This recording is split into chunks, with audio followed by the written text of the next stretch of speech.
বিসমিল্লাহির রহমানির রহিম। আসসালামু আলাইকুম রহমতুল্লাহ। সুপ্রিয় শিক্ষার্থীবৃন্দু, আশা করি তোমরা ভালো আছো এবং আমিও ভালো আছি।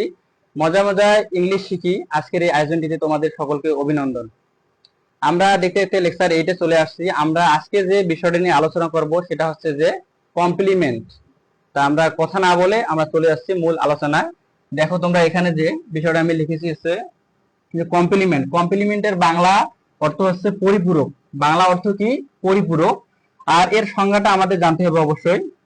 সেক্ষেত্রে আমি বলতেছি যে একটি সেন্টেন্সে সাবজেক্টের পূর্ণতার জন্য ভার্বের শেষে যে ওয়ার্ড বা ফ্রেজটি বসে সেটি হচ্ছে মূলত কমপ্লিমেন্ট।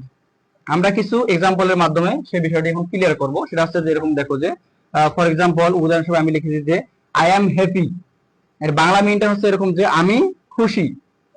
এটা ঠিক আছে। তারপর হচ্ছে যে হি ইজ এ ডক্টর, যে সে হয় একজন ডাক্তার। আমরা দুটো एग्जांपल এখানে লিখেছি। এই ডাক্তারের মধ্যে আমরা যে বিষয়টা আমরা দেখতে পাচ্ছি বা হ্যাপির মধ্যে যে বিষয়টা, যে এইখানে যে হ্যাপি বিষয়টা এবং এ ডক্টর বিষয়টা, সেটা দুটো হচ্ছে মূলত কমপ্লিমেন্ট। কেন? যে আমরা বলেছি সংজ্ঞায় যে একটি সাবজেক্টের পূর্ণতার জন্য ভার্বের পরে যে অংশটি বা যে ফ্রেজ বা ওয়ার্ডটি বসবে সেটাই হচ্ছে মূলত কমপ্লিমেন্ট। এখানে তোমরা যদি লক্ষ্য করো তাহলে দেখতে পারবা যে আই অ্যাম হ্যাপি, এখানে যে আমি খুশি, আমি খুশি। আর একটা বিষয় এর মাঝে তোমরা মনে রাখবা যে কমপ্লিমেন্ট হচ্ছে সাবজেক্টের পরিচয়। কমপ্লিমেন্ট মানে হচ্ছে কি? সাবজেক্টের পরিচয়। তাহলে তোমরা এই বিষয়টা আরো ক্লিয়ার হয়ে যাবা। তাহলে আমরা দেখি যে এখানে কমপ্লিমেন্ট কোনটা রয়েছে এবং এখানে সাবজেক্ট কি রয়েছে। তার মানে আমরা যদি এখানে দেখি যে আই ইকুয়াল টু হ্যাপি, আর তারপরে রয়েছে যে এখানে एग्जांपलটা আমরা দেখেছি যে হি ইকুয়াল টু এ ডক্টর। এই বিষয়টা আমি এজন্য লিখেছি যে এখানে আমরা যে সাবজেক্ট হিসেবে আই নেই, সেক্ষেত্রে আমরা দেখব যে হ্যাপি, হ্যাপি মানে হচ্ছে খুশি। এইখানে যে বিষয়টা হচ্ছে আমি, সেই বিষয়টা হচ্ছে বা তিনি হচ্ছেন এখানে খুশি। আর এই এতে যে বিষয়টা বোঝাতে চাইছে সে, এইখানে সে মানে হচ্ছে তিনি একজন ডক্টর, মানে সেকে এখানে মানে নির্দেশ করতেছে। তাহলে আমরা যদি এ ডক্টর বলি সেক্ষেত্রে আমরা বুঝতে পারছি হি, আর যদি হি বলি সেক্ষেত্রে আমরা বুঝতে পারছি এ ডক্টর। আর তাহলে তোমরা আশা করি এই বিষয়টা কমপ্লিমেন্ট সম্পর্কিত সংজ্ঞাটা এবং কিছু एग्जांपल তোমরা এই বিষয়টা বুঝতে পারছো। আমরা এখন দেখব যে কমপ্লিমেন্টের প্রকারভেদটা। আমরা এখন যে বিষয়টা দেখব সেটা হচ্ছে যে কমপ্লিমেন্টের প্রকারভেদটা আমরা এখন দেখব। যে এটা হচ্ছে যে এখানে হচ্ছে বাক্যের অবস্থান অনুযায়ী কমপ্লিমেন্ট হচ্ছে দুই প্রকার। বাক্যের অবস্থান অনুযায়ী কমপ্লিমেন্ট হচ্ছে দুই প্রকার। নাম্বার 1 হচ্ছে এটা যে সাবজেক্টিভ কমপ্লিমেন্ট, যা সাবজেক্টকে নির্দেশ করে বা ইঙ্গিত করে। আর এটা হচ্ছে যে অবজেক্টিভ কমপ্লিমেন্ট, যা কি অবজেক্টকে ইঙ্গিত করে। তাহলে আমরা বুঝতে পারলাম যে এটা বাক্যের অবস্থান অনুযায়ী কমপ্লিমেন্ট দুই প্রকার। তার মধ্যে এক নাম্বার হচ্ছে যে সাবজেক্টিভ কমপ্লিমেন্ট, এটা হচ্ছে যে এই কমপ্লিমেন্টটা সাবজেক্টকে ইঙ্গিত করে। আর একটা হচ্ছে যে অবজেক্টিভ কমপ্লিমেন্ট, সেটা আবার কি? সেটা অবজেক্টকে ইঙ্গিত করে। আর এখানে যে বিষয়গুলো রয়েছে যে সাবজেক্টিভ কমপ্লিমেন্টের আবার কিছু প্রকারভেদ রয়েছে, সেগুলো আমরা এখন একটু দেখার চেষ্টা করব। এখন যে বিষয়টা দেখবো সেটা হচ্ছে যে সাবজেক্টিভ কমপ্লিমেন্টের প্রকারভেদ, সেটা নিয়ে আমরা এখন বিস্তারিত আলোচনার চেষ্টা করতেছি। তোমরা এখানে দেখো যে বিষয়টা হচ্ছে যে সাবজেক্টিভ কমপ্লিমেন্ট। সাবজেক্টিভ কমপ্লিমেন্ট আবার হচ্ছে তিন প্রকার। তার মধ্যে এক নাম্বার হচ্ছে নাউন কমপ্লিমেন্ট, তারপর দুই নাম্বার হচ্ছে অ্যাডজেক্টিভ কমপ্লিমেন্ট, তারপর তিন নাম্বার হচ্ছে যে অ্যাডভার্ব কমপ্লিমেন্ট। আমরা এগুলো সম্পর্কে একটু ডিটেইলস আলোচনা করব। সেটা হচ্ছে যেরকম নাউন কমপ্লিমেন্টটা আসলে কি। এটা হচ্ছে যে বাক্যে বা সেন্টেন্সে নাউন অথবা নাউন ফ্রেজের কাজ করে। আমি কি বলছি যে নাউন কমপ্লিমেন্টটা হচ্ছে এরকম যে বাক্যে বা সেন্টেন্সে নাউন অথবা নাউন ফ্রেজের কাজ করে। এটা হচ্ছে দেখো তোমরা এখানে দেখবা যে হি ইজ এ সিঙ্গার, মানে সে একজন গায়ক। সে একজন গায়ক, এইখানে কিন্তু এটা ব্যবহৃত হয়েছে নাউন ফ্রেজ হিসেবে, যাকে আমরা অন্যথায় বলতে পারি যে নাউনের কাজ করে, সেটাই হচ্ছে নাউন কমপ্লিমেন্ট। তারপরে আমরা যদি দেখি যে অ্যাডজেক্টিভ কমপ্লিমেন্ট, সেটা আবার কি? সেটা হচ্ছে যে বাক্যে বা সেন্টেন্সে অ্যাডজেক্টিভের কাজ করে, অ্যাডজেক্টিভের কাজ করে। এটা হচ্ছে যেরকমটা হচ্ছে শি ইজ হ্যাপি, যে সে খুশি, সে খুশি। এইরকমটা যদি আমরা বলি যে শি ইজ হ্যাপি, সেক্ষেত্রে আমরা দেখেছি এখানে হ্যাপিটা হচ্ছে একটা অ্যাডজেক্টিভ।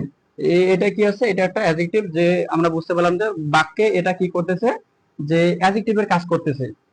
তার মানে আমরা বুঝতে পারতেছি যে বাক্যে যদি অ্যাডজেক্টিভের কাজ করে সেক্ষেত্রে সেটা হবে যে অ্যাডজেক্টিভ কমপ্লিমেন্ট। সেটা কি হবে? Adjective complement. তারপরে আমরা যে বিষয়টা দেখবো সেটা হচ্ছে যে অ্যাডভার্ব কমপ্লিমেন্ট। সেটা আবার কি? এটা হচ্ছে বাক্যে বা সেন্টেন্সে অ্যাডভার্বের কাজ করে। বাক্যে বা সেন্টেন্সে অ্যাডভার্বের কাজ করে। যেরকম এরকম দেখো তোমরা এখানে যে he eats rice very fastly, তার মানে কি যে সে ভাত খায় খুব দ্রুত। কি হয় এখানে যে সে ভাত খায় খুব দ্রুত। তাহলে আমরা বুঝতে পারলাম যে অ্যাডভার্ব কমপ্লিমেন্টটা হচ্ছে এরকম যে বাক্যে অ্যাডভার্বের কাজ করবে। তাহলে আমরা বুঝবো যে সেটা রয়েছে অ্যাডভার্ব কমপ্লিমেন্ট। তাহলে তোমরা বুঝতে পারছো যে সাবজেক্টিভ কমপ্লিমেন্ট হচ্ছে 3 প্রকার। তার মধ্যে 1 নম্বর হচ্ছে নাউন কমপ্লিমেন্ট, যেটা নাউনের কাজ করে। আর 2 নম্বর হচ্ছে অ্যাডজেক্টিভ কমপ্লিমেন্ট, যা অ্যাডজেক্টিভের কাজ করে বাক্যে। আর 3 নম্বর যে বিষয়টা সেটা হচ্ছে অ্যাডভার্ব কমপ্লিমেন্ট, সেটা বাক্যে বা সেন্টেন্সে অ্যাডভার্বের কাজ করবে। আশা করি তোমরা সাবজেক্টিভ কমপ্লিমেন্টের 3 প্রকার যে রয়েছে সেটা তোমরা বুঝতে পেরেছো। আমরা এখন যে বিষয়টাই দেখবো সেটা হচ্ছে যে অবজেক্টিভ কমপ্লিমেন্টের যে কিছু আলোচনা রয়েছে সেটা আমরা একটু আলোচনা করব। আমরা এখন যে বিষয়টি দেখবো সেটা হচ্ছে যে অবজেক্টিভ কমপ্লিমেন্ট, সেটা আসলে কত ভাবে তেমনি হয় এটা আমরা এখন দেখবো। সেটা হচ্ছে যে এটা যে অবজেক্টিভ কমপ্লিমেন্টটা দুই ভাবে হয়ে থাকে, একটা হচ্ছে ওয়ার্ড বা ফ্রেজ হিসেবে হয়ে থাকে, আর একটা হচ্ছে যে ক্লোজ হিসেবে হয়ে থাকে। তাহলে আমরা দেখবো এখন যে এই দুটা কেমনে কি হচ্ছে এটা একটু আমরা ডিটেলস আলোচনা করব। সেটা হচ্ছে যে ওয়ার্ড বা ফ্রেজ হিসাবে সেটা কেমনে কি, এটা হচ্ছে যে আই ফাউন্ড হিম টকিং, এর বাংলা মানটা হচ্ছে যে আমি তাকে কথা বলতে খুঁজে পেয়েছি, এইটা হচ্ছে তার বাংলা অর্থ। এইখানে আমরা দেখতে পাচ্ছি যে ওয়ার্ড বা ফ্রেজ হিসেবে অবজেক্টিভ কমপ্লিমেন্ট, তার মানে কি এখানে আমরা অবজেক্ট একটা পেয়েছি, এর হচ্ছে কি সে হচ্ছে হিম। আর হিমের যে কমপ্লিমেন্ট সেটা হচ্ছে টকিং। হিমের কমপ্লিমেন্ট কি এখানে যে এইটার কমপ্লিমেন্ট হচ্ছে এটা, কমপ্লিমেন্ট হচ্ছে এটা। তাহলে আমরা বুঝতে পারলাম যে ওয়ার্ড বা ফ্রেজ হিসাবে যে অবজেক্টিভ কমপ্লিমেন্ট হবে সেটা হচ্ছে এটা, যে আই ফাউন্ড হিম টকিং, এটা হচ্ছে যে আমি তাকে কথা বলতে খুঁজে পেয়েছি, এটা হচ্ছে এখানে অবজেক্ট হচ্ছে হিম এবং তার কমপ্লিমেন্ট হচ্ছে টকিং। তারপরে আমরা যে বিষয়টি দেখবো সেটা হচ্ছে যে ক্লোজ হিসাবে আসলে কেমনে কিভাবে কি হচ্ছে, সেটা হচ্ছে যে we called the boy who is nervous, আমরা একজন ভীত বালককে ডেকেছিলাম, এটা হচ্ছে বাংলা অর্থ। এখানে আমরা যে বিষয়টা ফোকাস করবো সেটা হচ্ছে যে ক্লোজ হিসাবে অবজেক্টিভ কমপ্লিমেন্ট আসলে কিভাবে হয়। এইখানে একটা প্রশ্ন চলে আসতে পারে, সেটা হচ্ছে যে ক্লোজটা আবার কি। ক্লোজটা হচ্ছে যে বাক্যাংশ, একটি বাক্যের অংশ, সেটা হচ্ছে যে ক্লোজ বা বাক্যাংশ, যার ইংলিশ হচ্ছে ক্লোজ এবং বাংলা হচ্ছে বাক্যাংশ। তাহলে ক্লোজ হিসেবে অবজেক্টিভ কমপ্লিমেন্টটা কি, এটা হচ্ছে যে উই কল্ড, তারপরে যে অংশটি রয়েছে সেটা হচ্ছে মূলত ক্লোজ। আর ক্লোজ হিসেবে যে অবজেক্টিভ কমপ্লিমেন্ট সেটা হচ্ছে এটা, এইটা হচ্ছে এটা যে দা বয় হু ইজ নার্ভাস, এটা হচ্ছে ক্লোজ একটা, আর এটা মিলে হচ্ছে কমপ্লিমেন্ট, এটা হচ্ছে অবজেক্টের কমপ্লিমেন্ট, এটা হচ্ছে কি অবজেক্টের কমপ্লিমেন্ট। তাহলে আমরা এখানে অবজেক্টিভ কমপ্লিমেন্টের যে কত ভাবে কিভাবে হয় সেটা আমরা একটু আলোচনা করলাম। আর এখানে একটা বিষয় তোমাদের আসলে সন্দেহ থেকে যায় যে আসলে কি কমপ্লিমেন্ট এবং অবজেক্ট যে বিষয়টা রয়েছে সেটা কিন্তু সেম টু সেম মনে হয়। কেন সেটা মনে হয় এজন্য যে অবজেক্ট এবং কমপ্লিমেন্ট আমরা গত লেকচারে আলোচনা করেছিলাম তো অবজেক্ট নিয়ে, এবং আজকে কমপ্লিমেন্ট নিয়ে আলোচনা করতেছি। এখানে একটা বিষয় মনে রাখবো যে অবজেক্ট খুঁজতে গেলে অবশ্যই ভার্বকে কি বা কাকে দ্বারা প্রশ্ন করলে যেটা পাবো সেটা অবজেক্ট, এবং আমরা যদি কমপ্লিমেন্টও পেতে যাই সেক্ষেত্রেও ভার্বকে কি বা কাকে দ্বারা প্রশ্ন করতে হবে, এইখানে একটু সন্দেহ রয়ে গেছে। তা আমরা অবজেক্ট এবং কমপ্লিমেন্টের কিছু পার্থক্য এখন আমরা দেখব। এখন আমরা যে বিষয়টি দেখবো সেটা হচ্ছে যে অবজেক্ট এবং কমপ্লিমেন্ট নিয়ে কিছু সন্দেহ থেকে যায়, সেগুলো আমরা একটু দূর করার চেষ্টা করব। আমরা এখন দেখবো যে আসলে পার্থক্যটা দেখলে আমরা বুঝতে পারবো যে আসলে কমপ্লিমেন্ট এবং অবজেক্ট আসলে পার্থক্যটা কি, সেটা দেখলে আমরা সন্দেহ আমাদের দূর হয়ে যাবে। এখানে আমি বলে দিই যে অবজেক্ট শব্দের অর্থ হচ্ছে যে কর্ম, আর অপরদিকে কমপ্লিমেন্ট শব্দের অর্থ হচ্ছে পরিপূরক। কমপ্লিমেন্ট শব্দের অর্থ কি, এটা হচ্ছে পরিপূরক, আর অবজেক্ট শব্দের অর্থ হচ্ছে যেটা আছে কর্ম। 2 নম্বরে যে যদি আমরা বলি যে অবজেক্ট হচ্ছে 2 প্রকার, অবজেক্ট হচ্ছে 2 প্রকার এবং কমপ্লিমেন্ট হচ্ছে 5 প্রকার। কমপ্লিমেন্ট 5 প্রকার, অবজেক্ট 2 প্রকার। তারপরে আমি যদি বলি যে অবজেক্ট ট্রানজিটিভ ভার্বের পরে বসে, অবজেক্ট ট্রানজিটিভ ভার্বের পরে বসে, আর এখানে কমপ্লিমেন্ট হচ্ছে লিঙ্কিং ভার্বের পরে বসে। এখানে দুটা বিষয় আছে যে অবজেক্ট বসবে ট্রানজিটিভ ভার্বের পরে এবং কমপ্লিমেন্ট বসবে লিঙ্কিং ভার্বের পরে। তাহলে এইখানে আমাদের একটা কোশ্চেন থেকে যায় যে ট্রানজিটিভ ভার্ব কি। ট্রানজিটিভ ভার্বটা হচ্ছে যে ভার্বের শেষে অবজেক্ট থাকে, সেটা হচ্ছে মূলত ট্রানজিটিভ ভার্ব।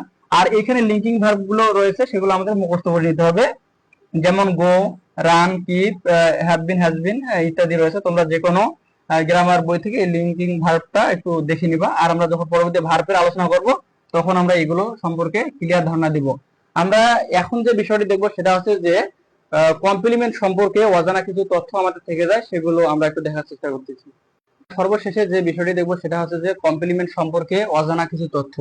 অজানা কিছু তথ্যের মধ্যে এখানে রয়েছে সাবজেক্ট ইকুয়াল টু কমপ্লিমেন্ট, মানে হচ্ছে যে সাবজেক্ট যেটা হবে সেটাই মূলত কমপ্লিমেন্ট বোঝাবে, এবং কমপ্লিমেন্ট যেটা হবে সেটাই মূলত সাবজেক্টকে বোঝাবে। তাহলে আমরা এই বিষয়টা ক্লিয়ার হলাম যে সাবজেক্ট সমান বা ইকুয়াল হচ্ছে কমপ্লিমেন্ট। তারপরে যে বিষয়টি রয়েছে সেটা হচ্ছে যে কমপ্লিমেন্ট বানানটা নিয়ে একটু আমাদের সমস্যা হয়ে যায়। সেটা হচ্ছে যে কমপ্লিমেন্ট, কমপ্লিমেন্ট মানে হচ্ছে পরিপূরক, এটা ঠিক রয়েছে, কিন্তু এখানে যদি আমরা বলি যে কমপ্লি, এখানে ই জায়গা যদি আমরা আই বসে দিই, এখানে ই জায়গায় আই বসে, সেক্ষেত্রে আমাদের অর্থটা ভিন্ন হয়ে যাবে, সেক্ষেত্রে হবে যে অভিনন্দন হয়ে যাবে। তার মানে আমরা বুঝতে পারলাম যে কমপ্লিমেন্টে এল ই হবে, কিন্তু কমপ্লিমেন্টে এল আই হবে না। কমপ্লিমেন্ট যদি হয় সেটা পরিপূরক, এটা ঠিক রয়েছে, আর যদি আই হয়ে যায় কমপ্লিমেন্ট, সেক্ষেত্রে অভিনন্দন হবে, সেটা আমাদের ভুল হয়ে যাবে। কিন্তু এখানে উচ্চারণটা দুটোই সেম রয়েছে। তারপরে হচ্ছে যে বিষয়টা যে 3 নম্বরে যে subject plus linking verb plus object, না এখানে একটু মিস্টেক, এইখানে হবে কমপ্লিমেন্ট, এইখানে হবে কমপ্লিমেন্ট, যে এটা কমপ্লিমেন্ট, যে কি যে শুরুতে সাবজেক্ট থাকবে, তারপরে লিঙ্কিং ভার্ব হবে, তারপরে শেষে কমপ্লিমেন্ট বসবে এখানে। তাহলে এই বিষয়টা আমরা বুঝতে পারলাম। এখানে লিঙ্কিং ভার্ব যেগুলো রয়েছে সেগুলো মুখস্থের বিষয়, সেটা হচ্ছে যে go, run, keep, have been, has been, dot dot dot অনেক রয়েছে। তোমরা যে কোনো বই থেকে লিঙ্কিং ভার্ব গুলো একটু মুখস্থ করে নিবা, তাহলে তোমাদের জন্য সুবিধা হবে। তা আজ এ পর্যন্ত ক্লাস কমপ্লিমেন্ট নিয়ে, দেখা হচ্ছে আগামী লেকচারে। সব তোমরা ভালো থেকো, সুস্থ থেকো। আসসালামু আলাইকুম রহমতুল্লাহ।